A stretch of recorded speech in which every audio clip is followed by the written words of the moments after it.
Cuzzies Kitchen Rules. Welcome to Cuzzies Kitchen Rules here in Tasmania. I'd like to welcome you all. The camera person is my wife. Hi, my love. I just hope, if the shake's all about, so be it. It happens. Yeah, would like to say hello to the family back in New Zealand and also friends worldwide. We know that the family back home in New Zealand are going through a lockdown, and we thought that we'd actually share some ideas on how to, put together some real cheap and expensive dishes. My cousin Irene Raihana, who has a page on Facebook, and it's called Two Horis Looking for a Feed. Well, she loves her food and loves putting pictures of food on her page, and I keep on teasing her by putting dishes that I've prepared over the year on the pages. And anyway, I thought, I'll actually make some dishes that I can share with her and also with the family back in New Zealand. The dishes I'll be making this evening, doing it in four parts. The first one will be garlic bread, which I'll be doing here. We've got some nice Tasmanian bread, some buns. You can use buns, or you can use just plain bread. Okay, the next one we'll be making here on the red board, so that's on the green board. On the red board, we'll make a chicken dish, and we'll be using some noodles. You can get them in New Zealand, like this, or something similar, and it's got a bit of garlic, soy sauce, and also some chili in it.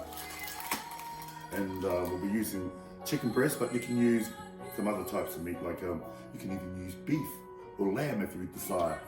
And I couldn't get any watercress, so I'll be using bok choy this evening for this dish here. On the whiteboard, we'll be making a carbonara dish, and again we'll be using this simple 2-minute noodles. And I know it will come out pretty well. It'll have bacon, mushrooms, cream, and also some eggs through it, and using some Parmesan cheese.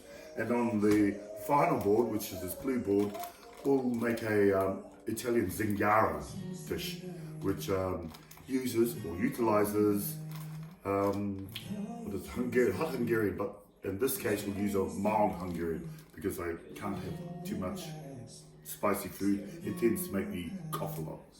Anyway, the zingara dish has got the sliced Hungarian in it. It's cooked in a tomato base, and it's got capsicum, Kalamata olives, also sun-dried tomatoes, garlic. Yeah. Anyway, let's get started, and welcome aboard. Welcome to my kitchen. In the background, we've got a bit of music going. Anyway, to start off with, first, I've got my stove on, got a pan here. We'll actually be making the garlic bread in a pan. So first of all, we need to put a bit of garlic into my mixing bowl. For that that amount of bread, I'll probably need about 2 tablespoons. Sorry, teaspoons. These are only teaspoons. Put that in there. Lids on that. Bit of background. I first started cooking. My interest in cooking started when I was a young child. I used to watch my mother cooking the fire bread and also the mouldy bread. And at the age of 6, I came home one day and I was hungry, and I remember her making some scones. That should be ample amount of butter. I have washed my hands.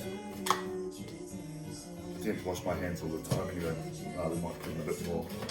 I can always use the excess later. Wash it out mine. Yeah. So my mum, she was at work, and I came home from school really early one day, and I made some scones. And what I put in with the scones, there was self-raising flour, sugar, and water. And I didn't know that you had to use butter in it too. Anyway, I put it inside the oven, had the oven on. Must have been only about 150 degrees or something like that. No one had told me what temperature to put it on. I left them in there for about 10 to 15 minutes. They came out and they were like that colour. Not the crusty bit, but this colour here, the white has powder colour instead of nice and gold like that. I cut into it, they're slightly doughy, but not really dough. I still ate them, went down pretty well with a bit of butter on it. Okay, need to mix that all together. So we actually got some garlic in here, some butter, nice Tasmanian butter, and I'll also put some parsley through that. So just mix that into that in the background. Music is playing, yeah.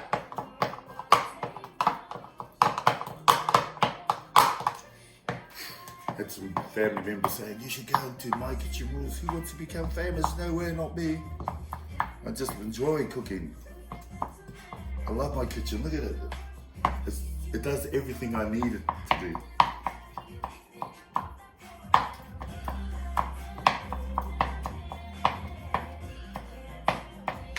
There you go. Actually, my parsley in there.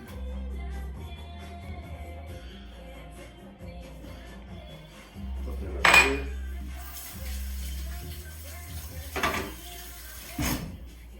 I like to use my hands a lot, so we'll actually mix that with my hands. I'll do it with my delicate hands here. Can't you see them with that? The colour in there?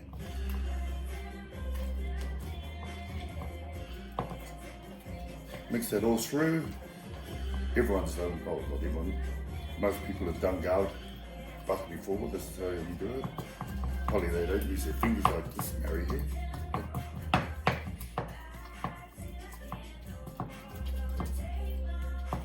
Okay, so that's all mixed through that. There we go there, wash it off.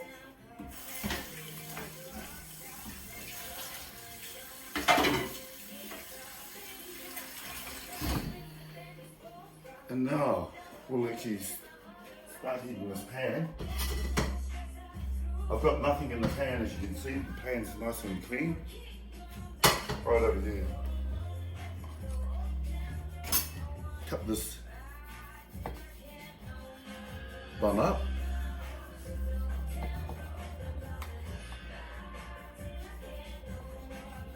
You actually want to expose so both sides like so. But actually, yeah, that's fine. Take that off.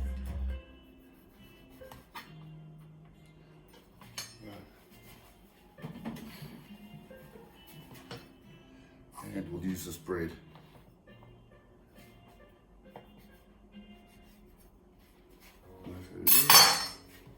There we go. Now all we have to do now is butter it. Nice and simple. Butter both sides.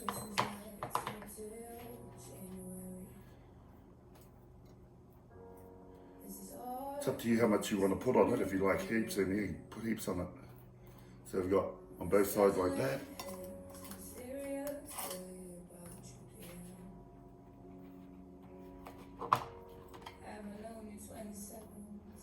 Part of cooking, or the best part of cooking, is the what the French call mise en place, which translates to putting things in place. That's the most important part of cooking. Putting things in place, your preparation. It's making sure that you've got everything that you need to do what you want to actually cook.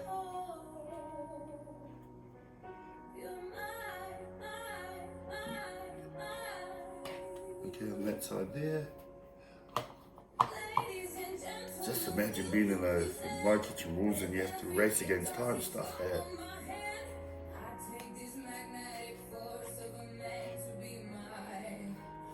Got that side. Hands warming up in the background.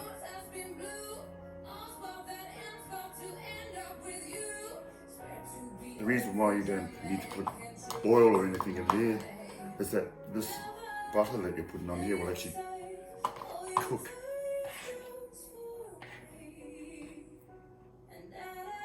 Your bread or your bun.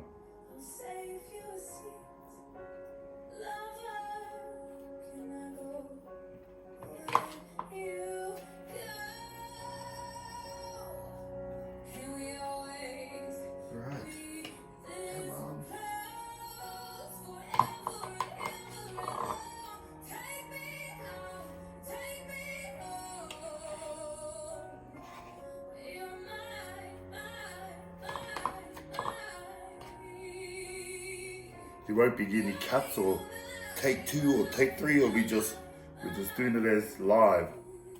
And just any mistakes in between, so be it.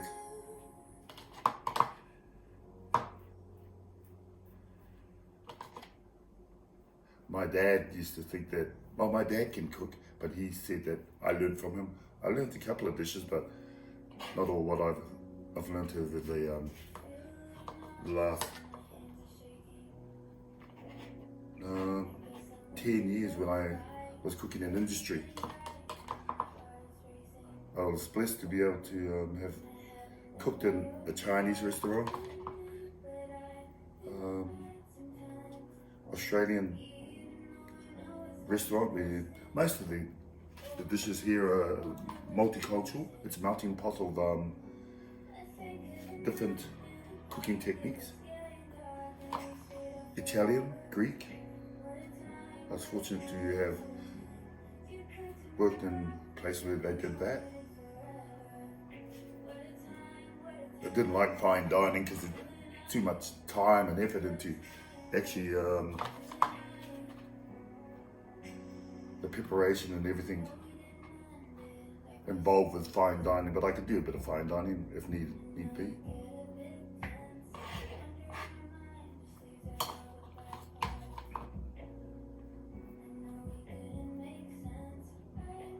All right, we'll put that aside. Okay, so we've got all our buns and our bread all prepped up, ready to go. And you'll be surprised how quick it will take to do the garlic bread. Okay, are we ready? So we'll move over to the stove here. And here we go. Place it on there, on the pan. Got to be careful that it doesn't burn too quickly.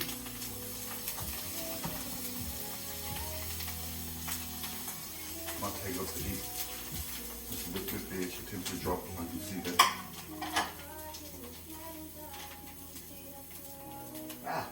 Okay. There's one.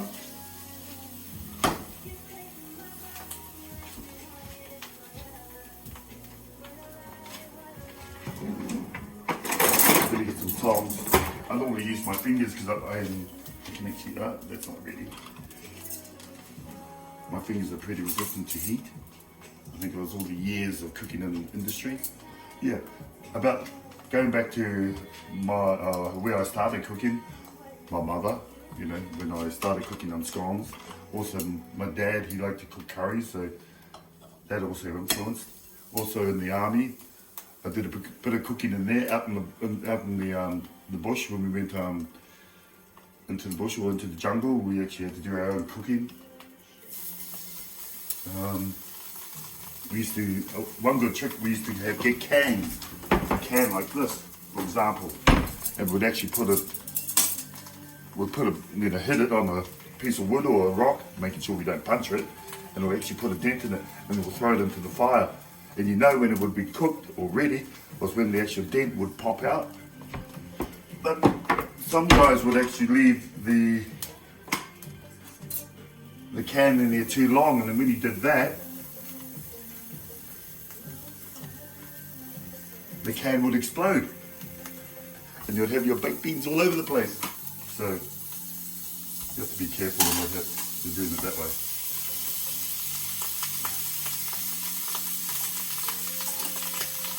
Look at that.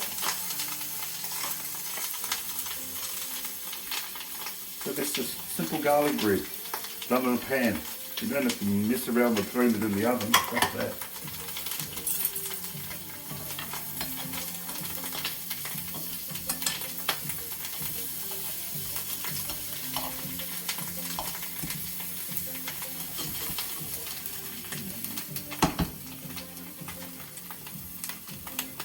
We don't want too much colour.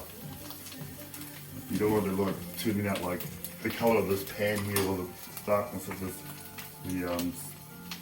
the stove top.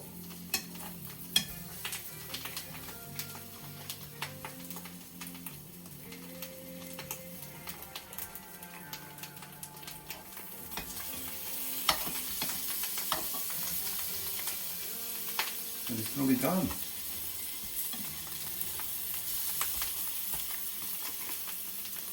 Because of the thickness of the bread and the bun, it actually goes right through, the heat goes right through. And so, look at that, both sides. That's what you want, a bit of colour on it.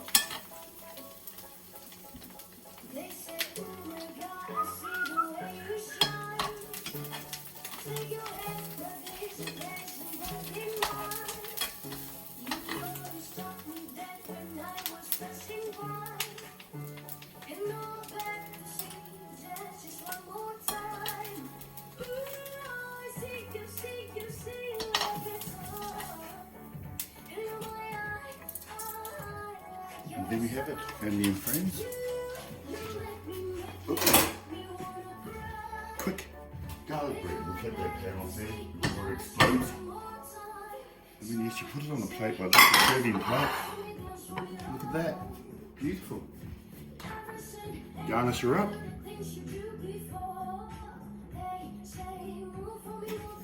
And then it's a bon appetit. And now we'll take a break, a commercial break, and we'll be back with you with the next dish. Thank you very much. See you then.